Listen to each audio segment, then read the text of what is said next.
আজ আমি বানাবো চিকেন স্যালাড। তার জন্য কি কি উপকরণ লাগছে?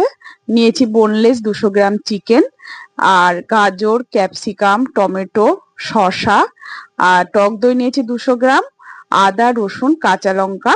এটা নিয়ে পেস্ট করে নিয়ে চিকেনে লবণ আর সাদা তেল 1 চামচ দিয়ে মাখিয়ে রেখে দিলাম।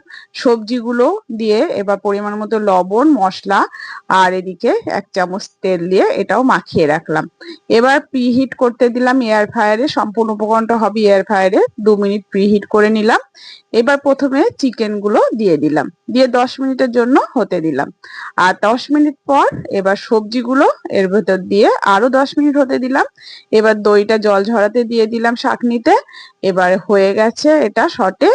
এর মধ্যে দিয়ে দেব শসা কুচি, টক দই, পরিমাণ মতো গোলমরিচ আর লবণ দিয়ে মাখিয়ে নেবো। রেডি হয়ে গেল চিকেন স্যালাড।